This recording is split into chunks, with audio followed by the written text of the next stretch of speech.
KOGI to deepen investment in cashew value chain as Governor ODODO flags off 2026 season. Armed Forces Remembrance Day, Governor ODODO announced fallen heroes, commends security agencies. Federal government delays tax reform guidelines to ensure legal clarity and harmonization, directs banks, fintechs to remit VAT on service fee. Ugandan opposition leader forcibly taken, party says, as President Museveni nears re-election. NIS boss commends Eagles, charges them to go for the bronze. You are not an Adeleke, Davido insists in leaked chat with alleged daughter. PLATEAU imam who shielded 262 Christians from attack dies at 90. This is Weekend Pulse, bringing you a roundup of the weekend's top stories, key developments and trending issues from home and around the world. Avoy Unwogu, welcome. The federal government announced a strategic pause in the issuance of implementation guidelines for the 2026 tax reform law.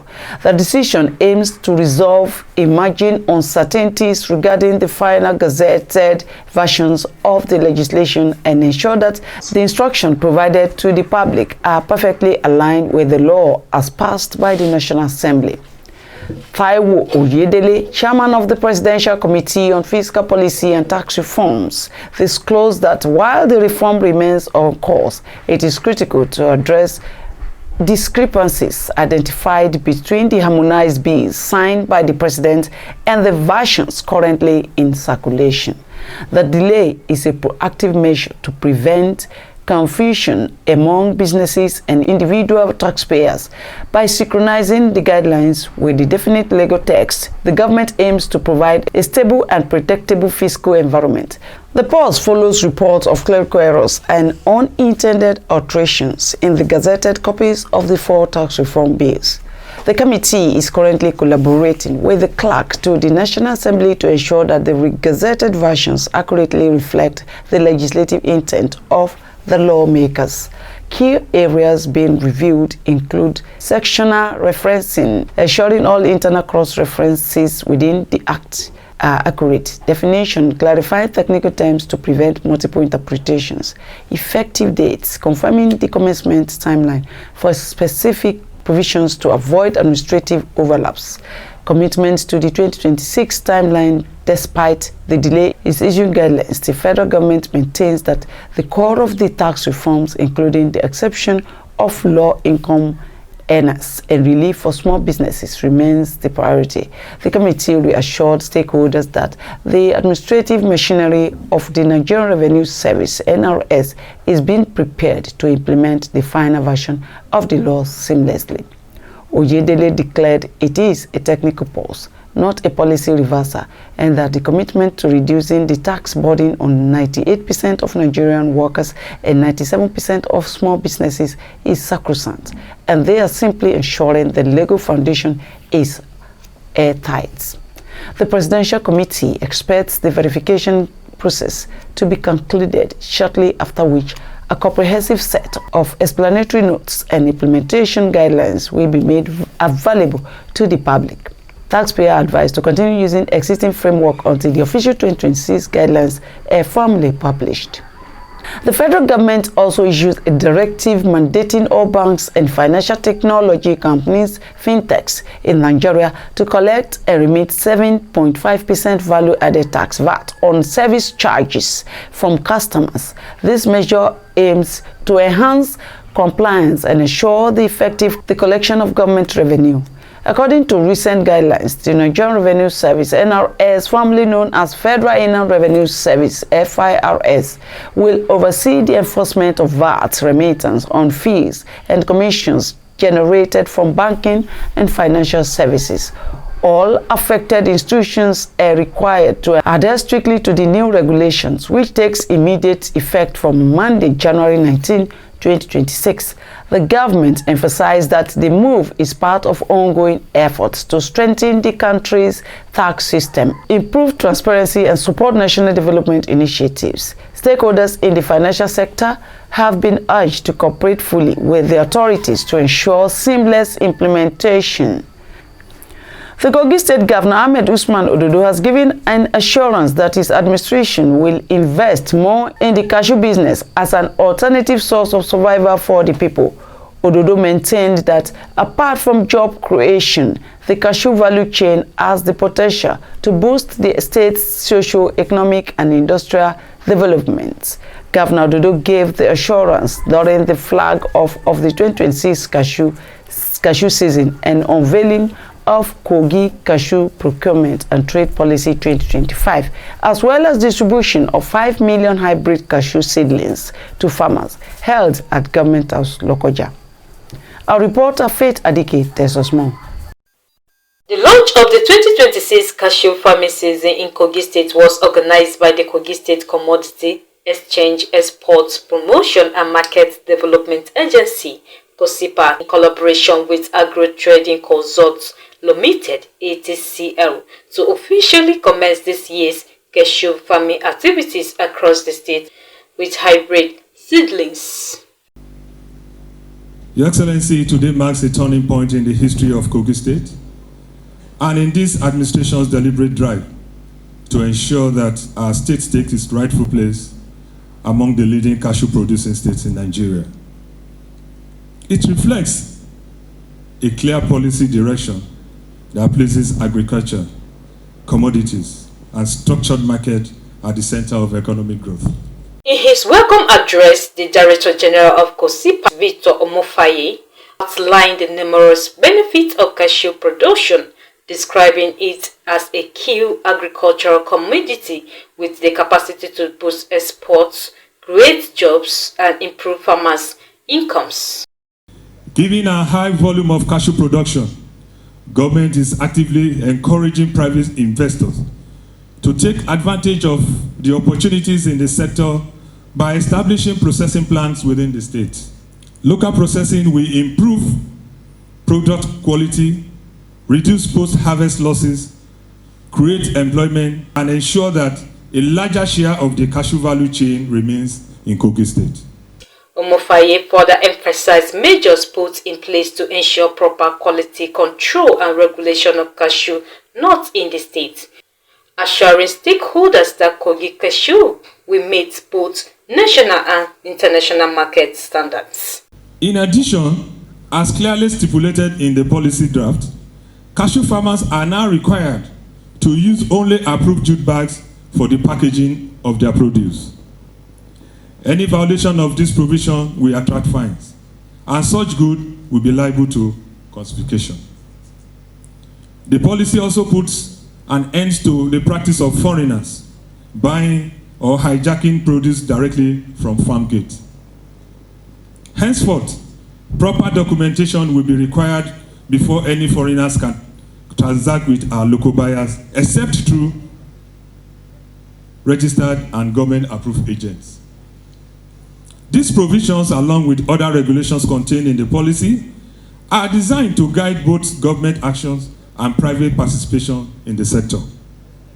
The policy further provides for a review every 3 years to ensure alignment with prevailing market conditions and emerging realities. The chairman of the National Cashew Association of Nigeria, Joseph Ojo Ajinokufu, represented by Mohammed Ichapi, praised Governor Ahmed Usman Ododo for his commitment to cashew development, but raised concerns over the lack of support from banks in funding cashew export businesses. And my brothers, my royal fathers from Kogi East, tell them Ododo is into cashew to take away poverty from our land.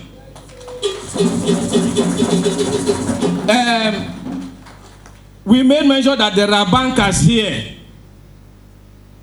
Your Excellency, sir, the bankers in Kogi State, they are not friendly to us in any way. They are not. I had a contract to execute 300 metric tons of cashew. All my applications are with the whole banks in Kogi State to give me 200 million naira. To execute it, I couldn't fulfill it But your poor brother was charged for not fulfilling the contract with 33,000 US dollars. That's about 50 million naira. Are they in to solve our problem or to create our problem? Help us address it. According to the State Commissioner for Commerce and Industry, Mutab Shuaibu, Governor ODODO's poverty reduction policy through agriculture, particularly cashew production, is a deliberate effort aimed at improving the standards of living of the people. He has always said this: we change the narrative of Kogi State from civil service state to industrial and commercial state. And that's exactly what is playing out today. Alhamdulillah, Your Excellency, thank you so much for appointing Ndasalami, Victor Mofae, and host of others under the Ministry of Commerce and Industry. Wallahi, they are working.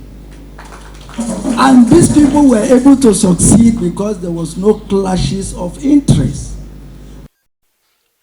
Also speaking, Kosipat ATCL consultant Jude Obina Patros commended the governor for his passion for agricultural transformation. He said it is the responsibility of consultants and stakeholders to drive the project, expressing confidence that the cashew harvest will deliver valued addition, and described the initiative as a game changer for Kogi State. This is the first time Kogi State will be experiencing a new turnaround in the agricultural sector, especially in the cashew sector. It shows your dedicated heart not only to govern the people, but to assist the people, to help our people, and make everyone to live in good wealth and in good health. Your Excellency, my prayer today is that the Almighty Allah will continue to grant you long life, preserve you, and give you the strength to continue to pilot the affairs of the state. We want to assure you, Your Excellency, that your dream to better the life of KOGI, we will drive it to make sure it is actualized. Governor Ahmed Usman Ododo assured that his administration will not allow citizens of the state to suffer setback, declaring that direct sales of cashew produce will be carried out in strict compliance with the state policy gazettes. These initiatives is also firmly anchored on the strong support being extended by the federal government under the visionary leadership of our father, His Excellency President Bola Ahmed Tinubu, GCFR, to subnational governments in the area of agriculture.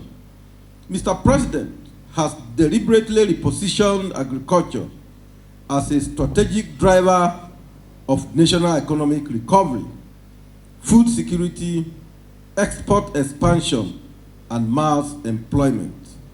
Our agricultural sector is receiving the renewed hope breeze, and our economy is going green. The Kogi State Cashew Procurement and Trade Policy 2025 has been developed pursuant to Section 35 of the Kogi State Community Exchange, Export Promotion and Market Development Agency Law 2024. It provides a clear, transparent, and enforceable framework for orderly trading, fair pricing, quality assurance, traceability, and accountability across the entire cashew value chain. My dear farmers, I urge you not to see regulation as a barrier to growth. Instead, it is a catalyst for sustainability. This policy is designed to protect our farmers, attract credible investors, eliminate exploitation, and ensure that benefits of this sector are equitably distributed. Let me state this clearly and with every authority of the government of Kogi State.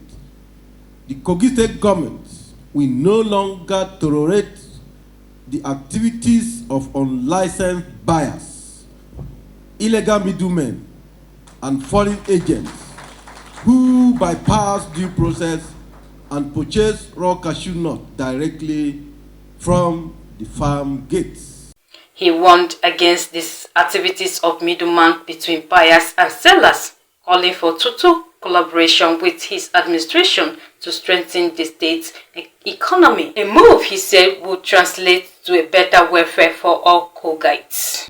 Our administration therefore sees cashew as a strategic economic asset and a pathway to rural prosperity, sustainable growth, and wealth creation.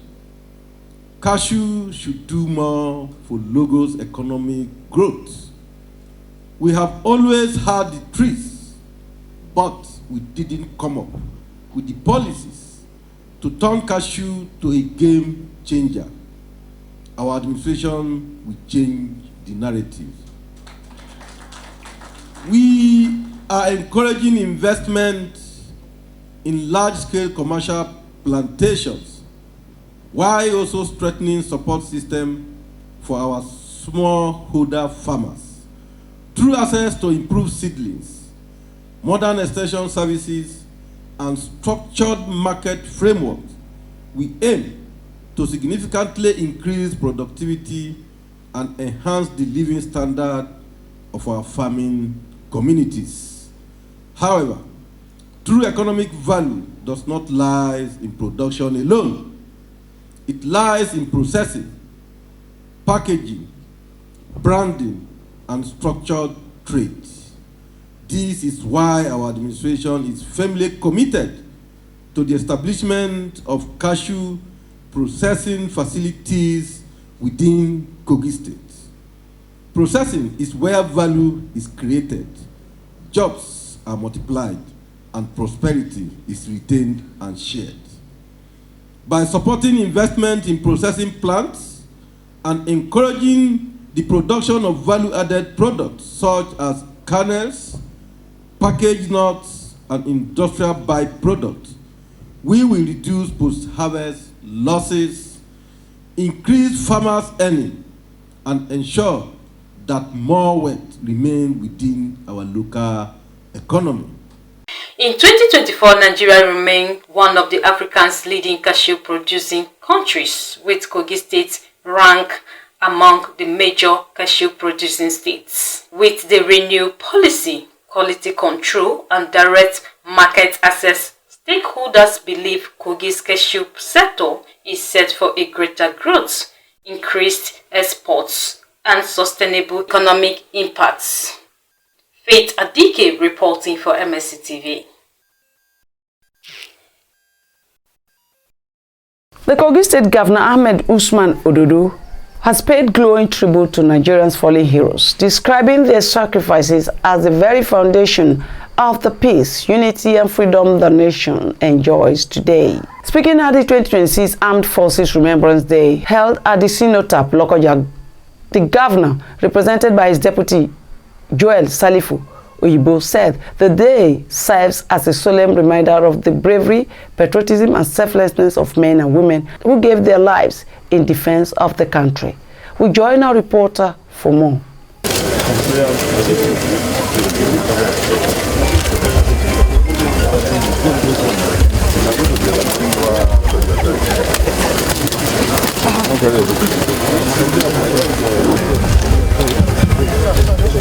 Serving and retired security personnel on Thursday, 15 January, joined the Nigerian Army at the Cenotaph in Lokoja to pay tribute to the fallen heroes and heroines who laid down their lives in defense of the nation. The event featured a ceremony, march past, the release of pageants, and signing of the remembrance register by the KOGI State Governor, represented by his deputy Joel Salifu. It was a day marked by silence, sacrifice, and solemn reflection across the nation. Wreaths were laid at the Cenotaph's prayer.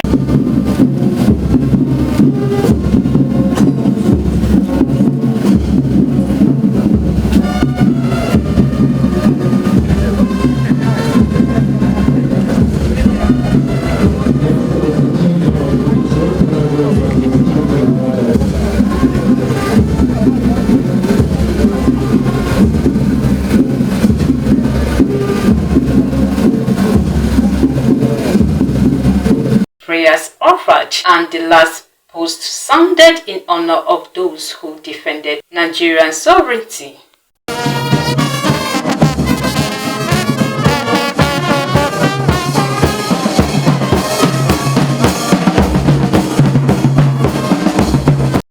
For many, the day is more than a ceremony. It is a reminder of life's cut short, families changed forever, and courage displayed beyond the call of duty. Speaking on behalf of Governor Ahmed Usman Ododo, the Deputy Governor U.S. Salifu commended the armed forces and other security agencies for their sacrifices, assuring that their services will not go unnoticed. He reaffirmed the Ododo administration's commitment to supporting veterans, strengthening security collaboration, and improving the welfare of those who served the nation with honor.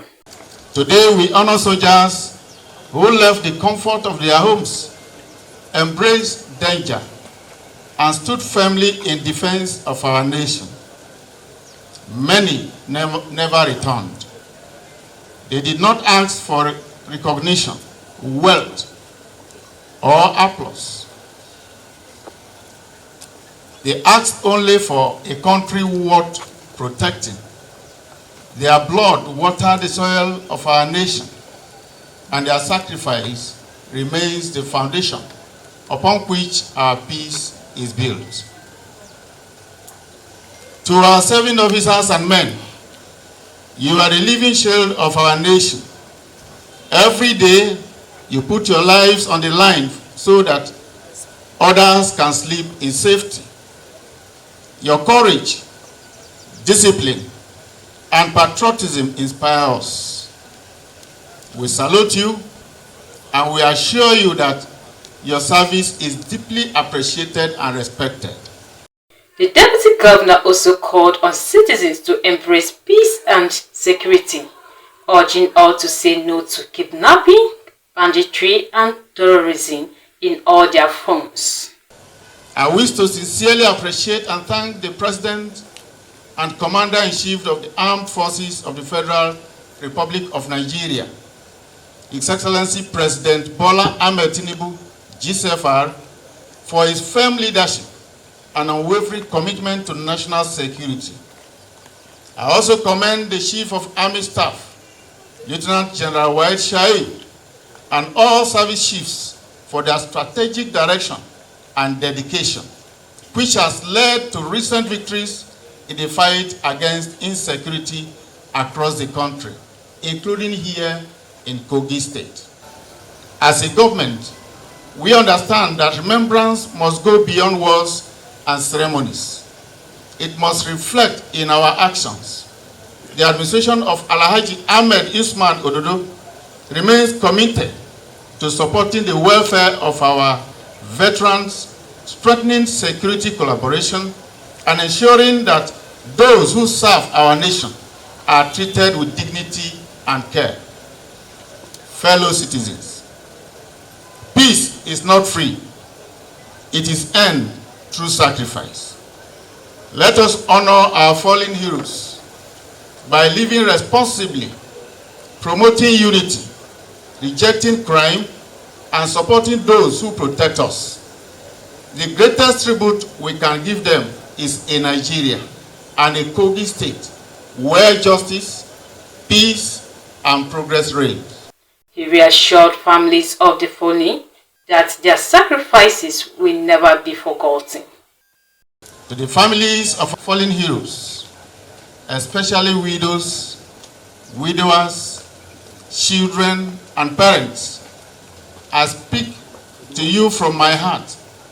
Your pain is real, and your loss is immeasurable. No speech can replace a loved one.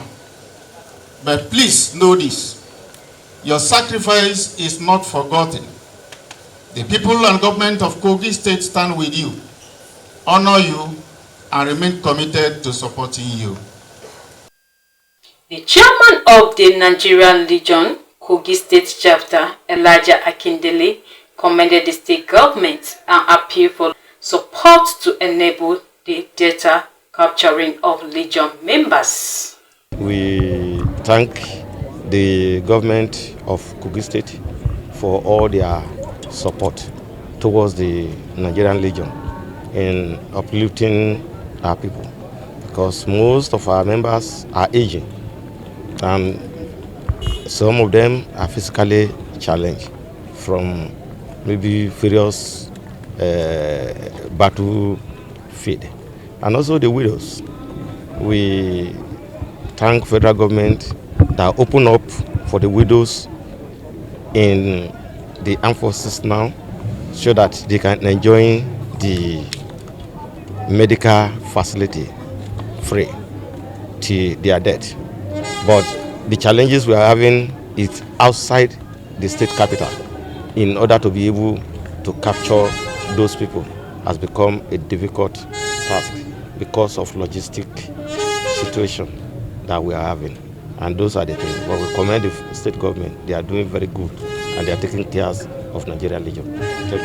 Blessing Nuhu Tachi, wife of a fallen hero, expressed gratitude to God and commended Nigerian Army for its continued support to widows of the fallen personnel.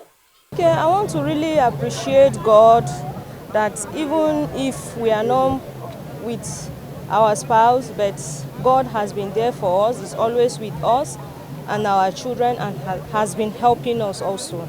We give him the glory. Honestly, the armed forces have been trying. They always bring their support to us. Once they need our attention or we take our cry to them, they always attend to us as supposed. Among those present were widows, children, and retired soldiers, each bearing memories that time cannot erase.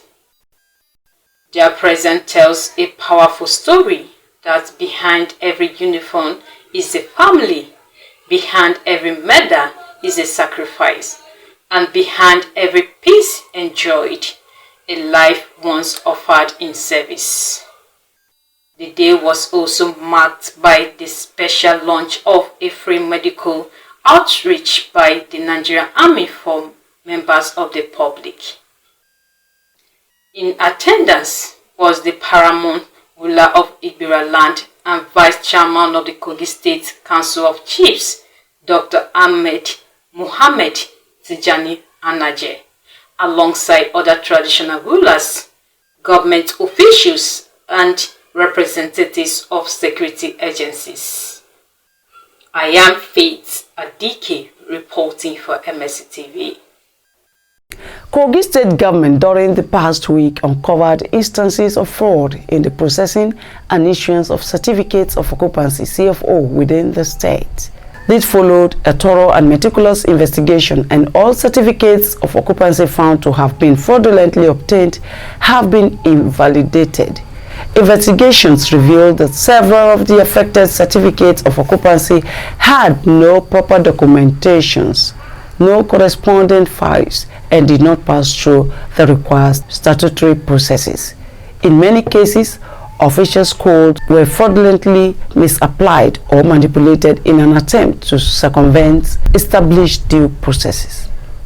The government, through the State Commissioner for Information and Communications, Kingsley Femifanwo, informed the public through a press statement to remind the public that the constitutional authority to sign and validate every certificate of occupancy in Kogi State is exclusively vested in the governor, and that any certificate of occupancy issued outside this lawful process is therefore null, void, and of no legal effect, and that all government properties illegally acquired through fraudulent means have been invalidated and fully reverted to the ownership of the Kogi State government. This action was immediately followed, and discovery was made of some buildings illegally acquired in Kogi Central and harbor criminal elements. Houses at GP 23A, 23B, 24A, and 24B, government quarters Idoji Okene, with certificate of occupancy number KG 13958 were invalidated and demolished after investigations confirmed that they were illegally acquired and used as hideouts for criminal elements. Speaking during the demolition exercise at Sambele Edoji in Okene, the governor reaffirmed his administration's unwavering commitment to security, stressing that the protection of lives and livelihoods remains his foremost responsibility. This effort is giving up for the service, giving secure the states from the criminal activities that some of our people have engaged on. I'm here in Okene today, being 15th of January 2026. We are here to carry out an action that is in the best interest of our people. You know, I was sworn in on the 27th of January 2024, and by 27th of January 2026, I'll be 2 years in office. What I have sworn in to do is to protect lives and livelihood of my people, and as such, I will always work to secure my people. This revolution you are seeing here today is to give our people the needed security they deserve. We have discovered that criminals have taken over this property. This property is owned by government, but fraudulently it was issued to an individual. And of course, when we discover that the activities going on here is giving our people unrest, so we have to take a bold decision to secure our people, because that is part of what I have signed to do. And as I've said, I will never negotiate with any criminal.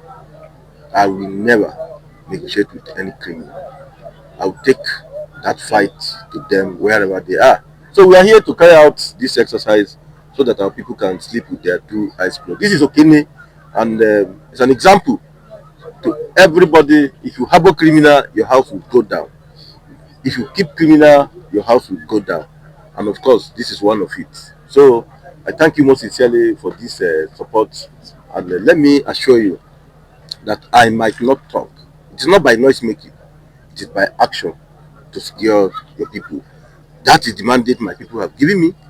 That is the assignment Mr. President have asked me to go and serve my people. And of course, this is part of service to humanity. Thank you. The governor reiterated that KOGI State will not serve as a safe haven for criminals, emphasizing that peace and security remains central to the development agenda of his administration. We'll go for a short break. We'll be right back. Please stay with us. Every wrinkle tells a story. Every great hair carries wisdom. Every memory holds a lesson. Reintroducing Senior Citizen Alcohol, a thought-provoking TV program where we sit with great men and women aged 60 and above to journey through the past, the present, and the future. From untold stories of yesterday to today's realities and visions for tomorrow, Senior Citizen Alcohol gives our elders the microphone to share their wisdom, experiences, and guidance for generations to come. Engage, learn, be inspired. Only on Malachi TV YouTube channel. Because the future shines brighter when we honor the wisdom of the past. Senior Citizen Alcohol, where experience speaks with Avoy Onwogo. Don't miss it. Welcome back. It's still Weekend Pulse on Malachi TV. In an effort to boost the provision of improved power supply to rural dwellers, the KOGI State government has issued licenses to 3 investors for the development of mini-grids across the state. The Commissioner for Energy and Rural Development, Abdulmutalib Mohammed, said the move will boost the provision of improved power supply and economy in the areas. The issuance of the mini-grid permits is another milestone in the effort of the KOGI State Electricity Regulatory Commission, KERC, led by Ibrahim Abdulwaris as chairman and Chief Executive Officer. The Energy and Rural Development Commissioner, represented at the occasion by his technical assistant, Hussein Sule, said the permit is expected to cover over 40 communities in 5 local government areas. The Commissioner expressed satisfaction with the performance of Abdulwaris, who led KERC, assuring more support from the state government. Earlier, the chairman and chief executive officer of the commission, Abdulwaris, described the issuance of the permit as a landmark achievement in the evolution of the state electricity market. According to him, mini grids occupy a critical position in the energy market architecture, saying they are intentionally instruments of last-mile electrification, rural economic inclusion, and productive use energy deployment. He said, for communities that have remained structurally underserved, mini grids represent the fastest pathway to reliable power, local enterprise growth, and improved quality of life. The chairman stated that the state welcomes more investors in the sector, noting that it will be transparent and professional in playing its regulatory role. The investors are Provida Power Limited, Havel Hill Energy Limited, and Cross-Boundary Energy Assets Nigeria Asset Limited. Speaking on behalf of the investors, Matilda Chioma expressed delight at scaling through the process of getting the permit, assuring of the company's commitment to energy access. January 14, 2026 was a moment of deep reflection and national relevance as Professor Usman Salisu Ogbo delivered the 37th inaugural lecture at the Federal University Lokoja Adankolo campus. The lecture, titled Corruption versus Corruption, Unpacking the WURU of the Anti-Corruption Crusade in Nigeria, attracted academics, government students, policymakers, and members of the public who gathered to engage in the frank delivery on the realities of corruption and the contradiction within Nigeria anti-corruption effort. Professor Ogbo, who also doubles as the rector of KOGI State Polytechnic, used the platform to expose hidden practices and systemic habits that continue to undermine accountability, calling for sincerity, truth, and intellectual honesty in the nation's fighting against corruption. Let's join our reporter for more.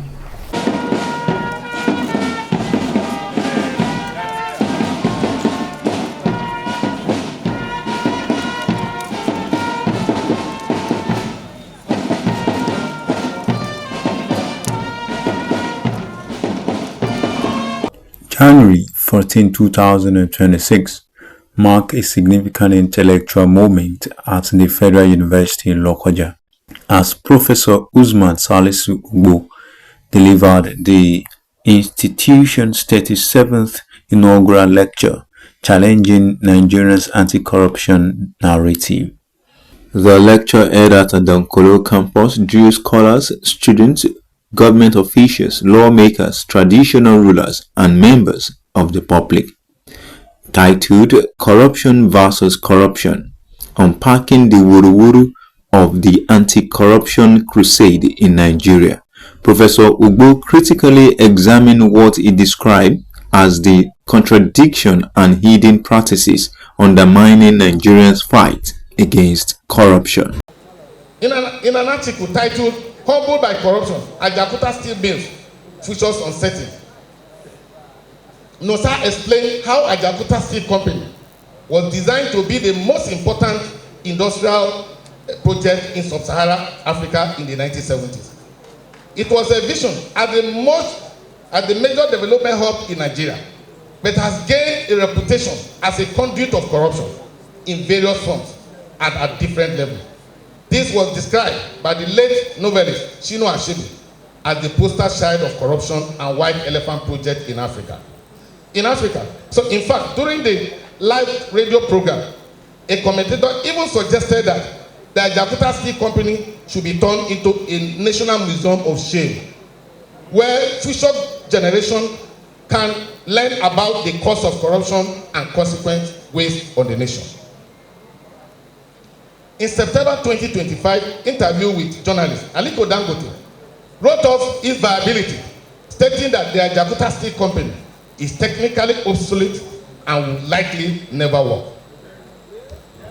The Nigerian reality, Mr. Vice President, every society faces challenges of varying scales, but a nation's identity is shaped by the quality of its response to them. The Nigerian reality has consistently fallen short of expectations. Indeed, instead of fulfilling its developmental potential, the country continues to grapple with deep-seated problems, most notably corruption, persistent poverty, and insecurity. This necessitated my intersection of the topic of today's topic, corruption versus corruption, unpacking the WURU of the anti-corruption crusade in Nigeria.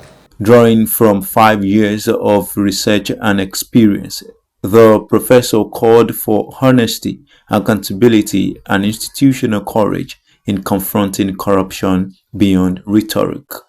The issue of corruption has been a major issue to the extent that Nnamdi Azikiwe made a remark in the 1960s when he said that with bribery and corruption permeating the way of life, the prestige of our nation dwindled to the vanishing point, defacing our national image and bringing shame and consuming those who wear the agbadas of the Nigerian citizens.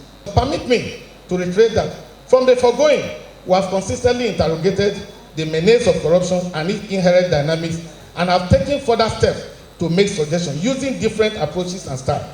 I wish to use this platform to propose more drastic and sustainable measures to address the menace of corruption beyond the WURU of anti-corruption crusade in Nigeria. The first step is to mobilize civil society at all levels to pressure the political class within the legislative and executive branches to pursue constitutional review and amendment that include capital punishment such as death penalty to serve as deterrent against corruption and corrupt practices in Nigeria. Most countries with low corruption perception indices have capital punishment in their criminal codes. Secondly, there is the need to establish a center or institute for the study of corruption in Nigerian universities. Given the extent and prevalence of corruption in Nigeria, I urge the Federal University Lokoja to lead by example, drawing inspiration from the University of Sussex in the United Kingdom, which hosts a dynamic center for the study of corruption. Thirdly, civil society organizations should be mobilized to lead a vigorous campaign against the executive politicization of the prerogative of mercy for those serving corruption-related jail terms. The practice, as observed by successive administrations from 1999 to the present, has mocked the fight against corruption in Nigeria and has weakened and undermined the efforts of anti-corruption agencies in Nigeria. As the lecture progressed, they all remained silent in reflection before erupting in applause at its conclusion.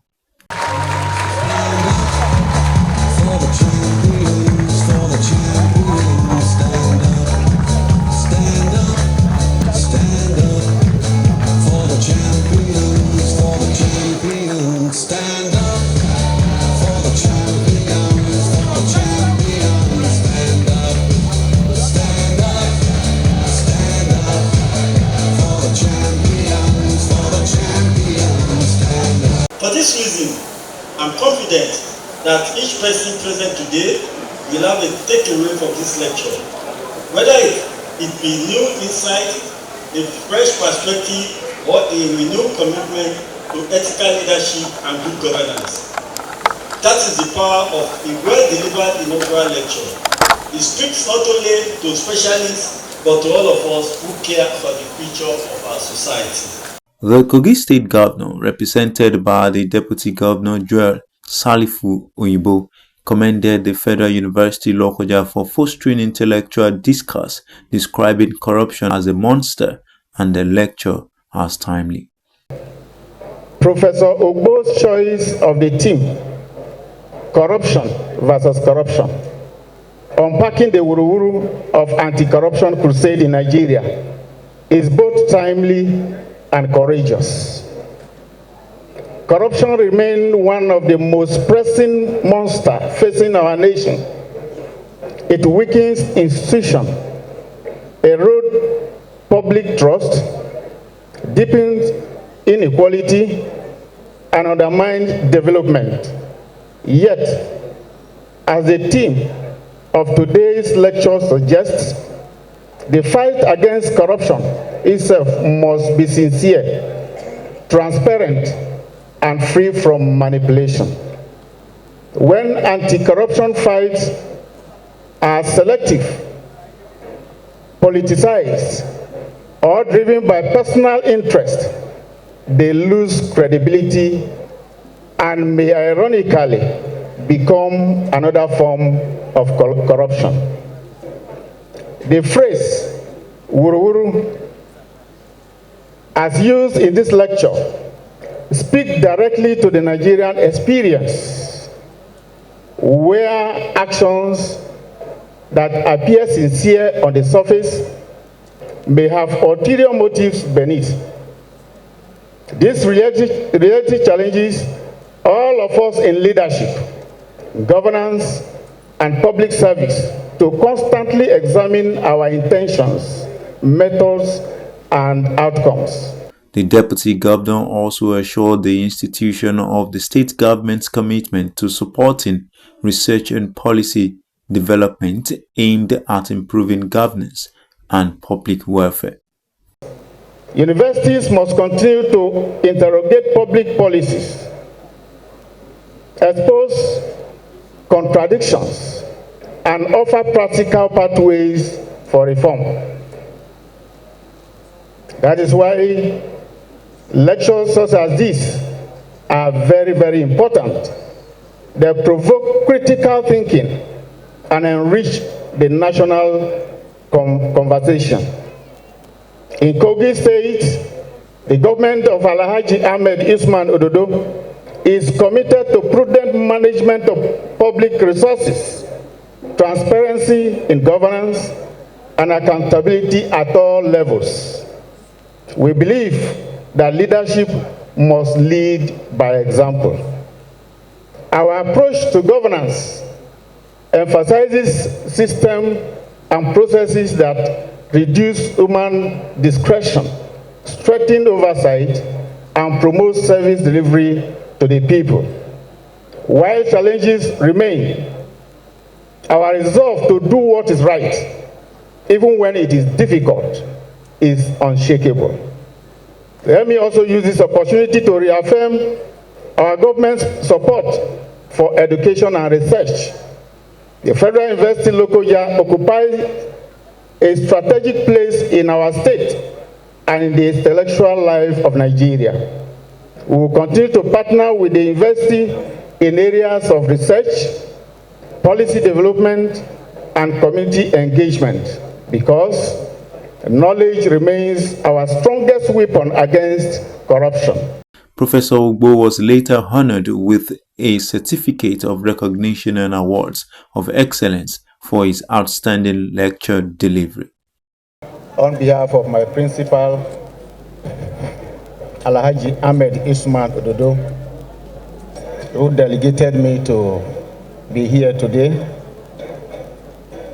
we extend our appreciation and wish to congratulate you on this milestone as I present this award to you in the name of God Almighty.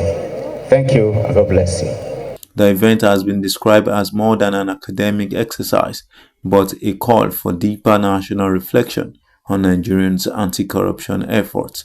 Abiodun Sadiq reporting for MLC TV. The Kogi State Agency for Control of AIDS, KOSAKA, has joined the Dual Care and HIV Prevention Initiative alongside the Kogi NGO network to interface with children living with HIV in the state.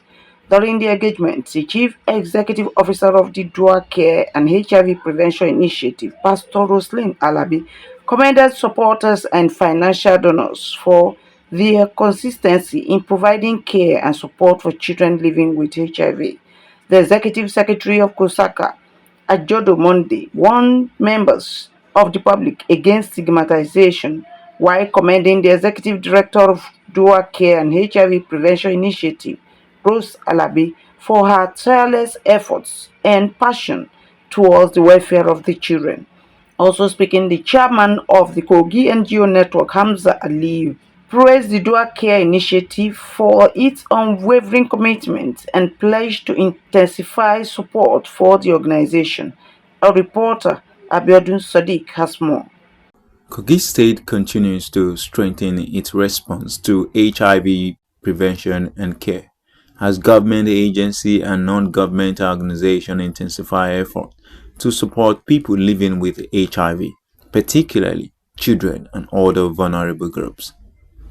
Despite improved awareness and access to treatment, stigmatization, poverty, and proper diet remain key challenges. It is within this context that the Dual Care and HIV Prevention Initiative held an advocacy and appreciation event aimed at highlighting progress, partnership, and renewed commitment to HIV carriers' welfare.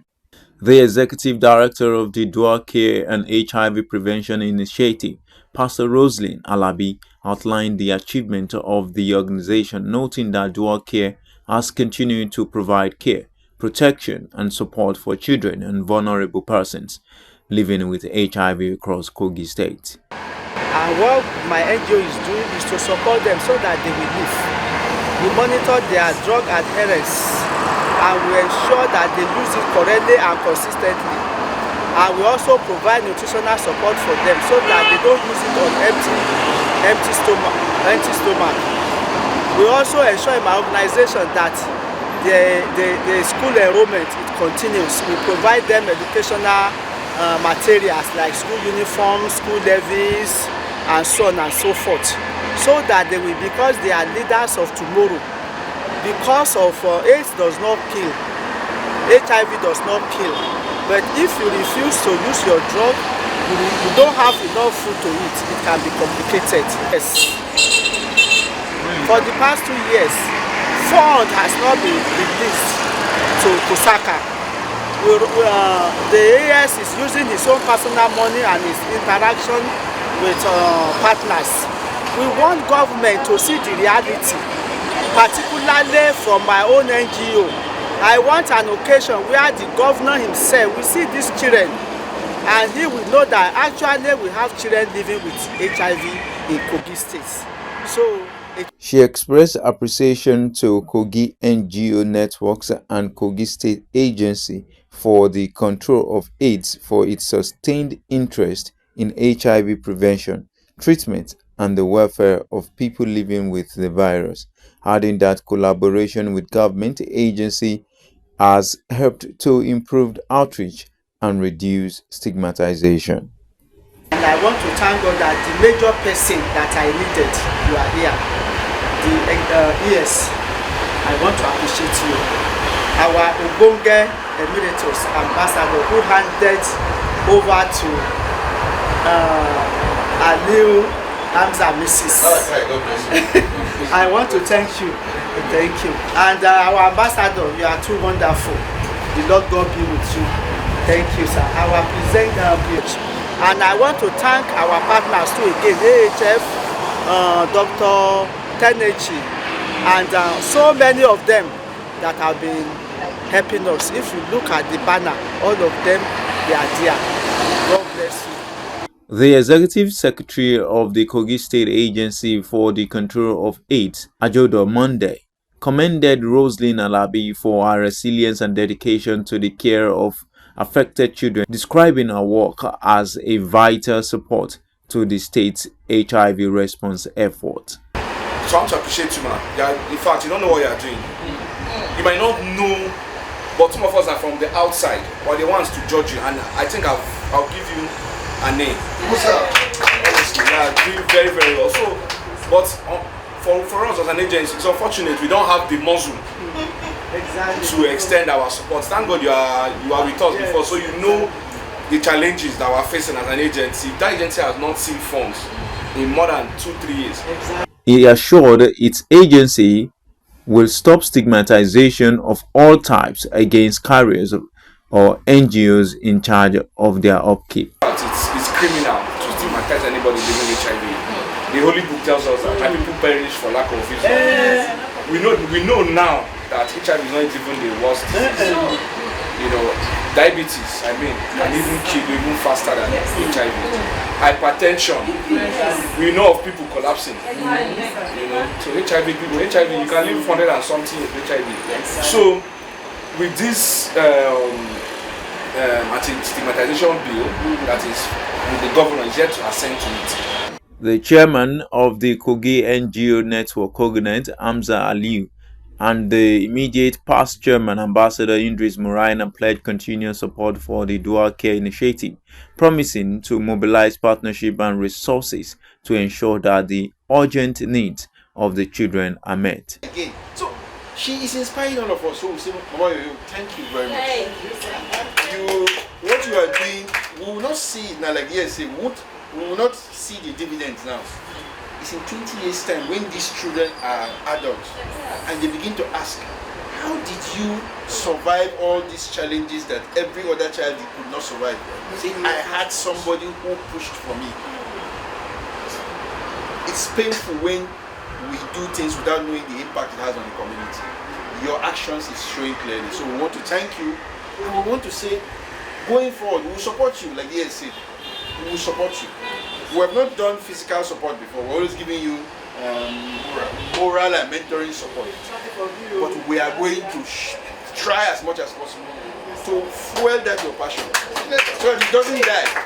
Because if it dies, something in us will die. That decide to join the space.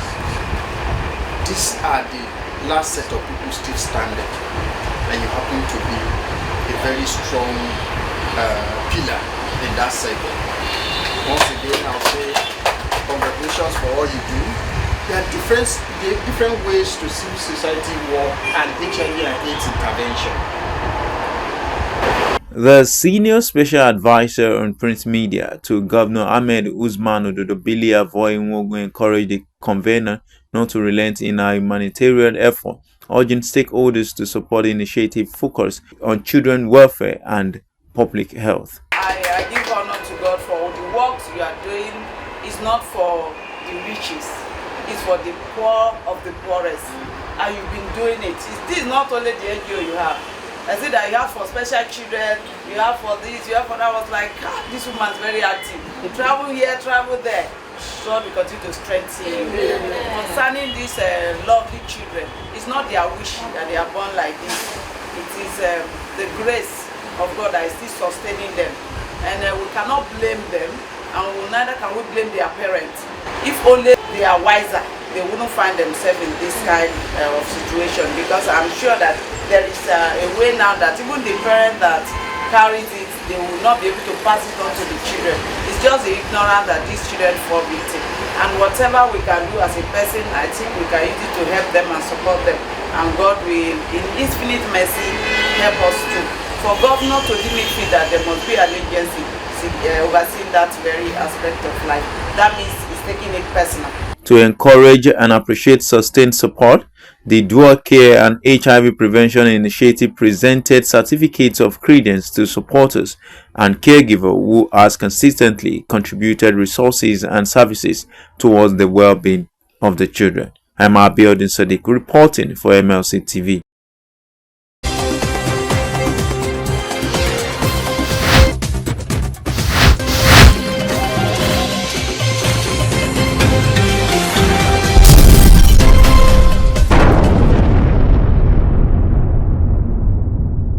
And now on sports, ahead the third place match of the 2025 African Cup of Nations in Casablanca, Morocco, the Director General and Chief Executive Officer of the National Sports Commission, NIS, Philip Shuaibu, charged the players and officials of the Super Eagles to put the semi-final 4-2 penalty shootout loss against the Atlas Lions behind and focus on the bronze medal match against Egypt.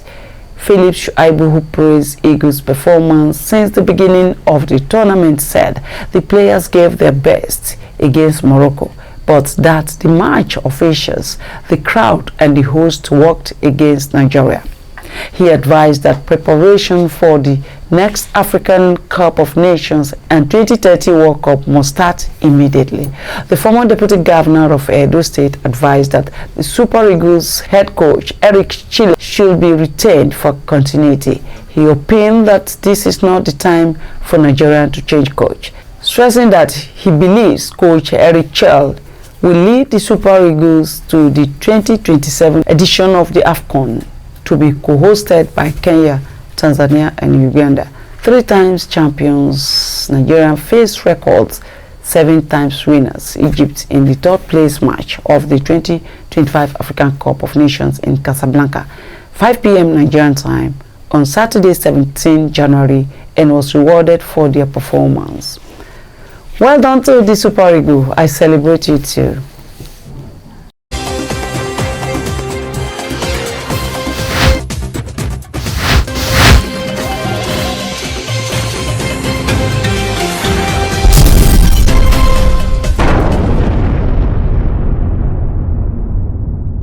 From our foreign index, we gathered that the Uganda opposition leader, Bobi Wine's party, said he was taken by the army from his house and brought to an unknown location on Friday as President Yoweri Museveni closed in on a landslide re-election.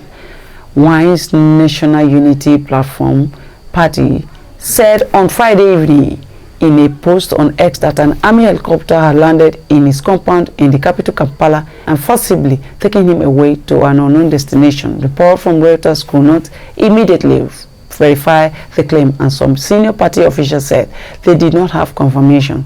Spokespeople for Uganda's government and military did not immediately respond to the request for comment. Wine has alleged mass fraud during Thursday's election, which was held under an internet blackout, and called on supporters to protest. His party said on Thursday he had been placed under effective house arrest. The vote has been widely seen as a test of the 81-year-old Museveni's political strength and ability to avoid the unrest that has rocked neighbors Tanzania and Kenya. As of Friday evening, Museveni, who has been in power since 1986, held in commanding lead with nearly 74% of the vote.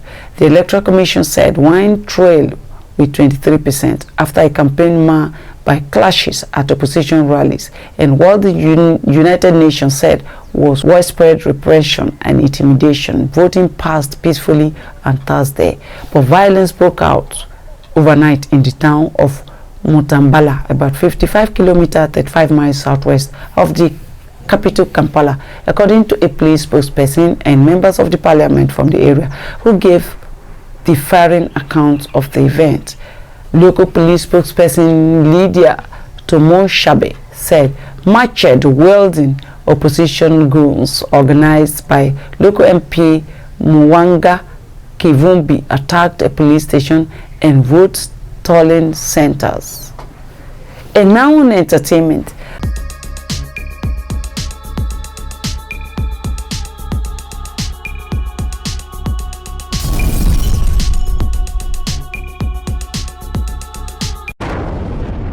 The public battle between Afrobeat stars Adeleke, popularly known as Davido, and 12-year-old Oluwapo Michelle has taken a new turn following the release of a chart where the singer reportedly threatened to imprison the girl's mother, Ayo Labinjo, for persistent harassment. While the now viral screen recording appears to show the singer's verified handle, Davido has neither confirmed nor denied the authenticity of the chart as of the time of filing this report. The chart posted late Thursday on Oluwapo Instagram page, co-manager by her mother, Ayo Labinjo, captured a tense exchange in which the unavailable singer reportedly doubled down on his denial of paternity. Recall that the controversy was reignited by the public plea from Oluwapo, who claimed she had suffered mental anguish and bullying due to the disputed parentage, and publicly reached out to Davido for a fresh DNA test to establish identity, noting that she had sent him a direct message. Davido, in a series of responses on Instagram and X, also rejected the appeal, insisting that he never met her mom and that 5 DNA tests had proven negative. He added that his father forced him to go for the previous test, saying, "Adeleke, we don't play about blood on this side." In the leaked chat, the singer reportedly warned, "Stop this nonsense, keep playing and I will arrest your mother. Try this nonsense again, I'm not your father." When the 12-year-old clarified that her mother was not involved in her personal appeal, Davido doubled down, claiming a history of negative medical results. I am not your father. Go and find your father. This is the last time. I'm warning. I have done 5 DNA tests. You are not mine. Please stop this nonsense before it gets messy, he reportedly warned. During the exchange, Oluwapo asked the singer to produce the results of the 5 tests he cited. The singer reportedly responded, yes, I will show you 5. 2 of the hospitals were chosen by your mother. 2 were chosen by me, all negative. 4 tests, then 1 test, 10 years. That is 5. You are not my child. He expressed frustration over the impact of the claims on his family, stating, you guys have been harassing me for years. It has to stop. It's not fair on my actual kids. Please stop it. Davido reportedly promised to take the matter to the public and the courts and refused to have a conversation with Labinjo regarding the test, saying, don't worry, I will publish them tomorrow and in the newspaper. I'll publish online and in newspaper. Then I will take your mom to court. She thinks it is a game. Just watch. She will go to jail. When Oluwapo requested the names of the hospitals where these tests were allegedly conducted, Davido reportedly declined to list them directly, stating it will show in the test. You don't worry, I'm not your dad. Sorry. You are not my child. We will publish everything. One, your mother. You are not an Adeleke. I'm sorry. You can also go to the hospitals and confirm for yourself. Both mother and daughter have responded publicly to his latest denial, accusing the singer of bullying, threats, and spreading false information. Labinjo reportedly questioned the singer's claims of multiple tests and characterized his public narrative as bullying and brainwashing. She also announced her intention to involve the United States State Department to oversee a fresh independent DNA test, citing Davido's U.S. citizenship as a basis for diplomatic intervention.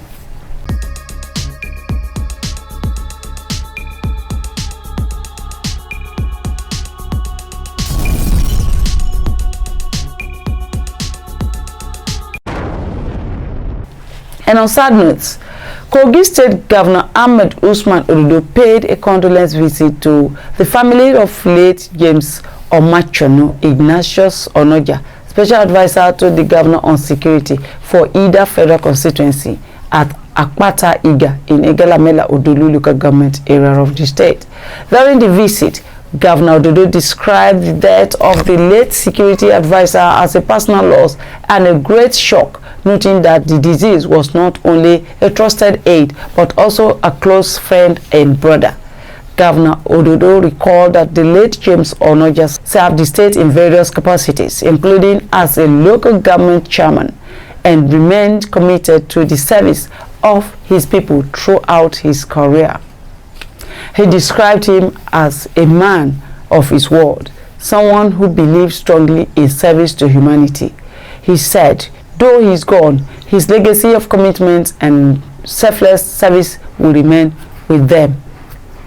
The governor announced that the Kogi State government will accord the late security advisor a befitting burial, describing his death as a loss not only to the family but to the entire state, and pray for the repose of the dead. He further assured the family of continued government support and urged them not to feel abandoned, stressing that leadership is about service and humility.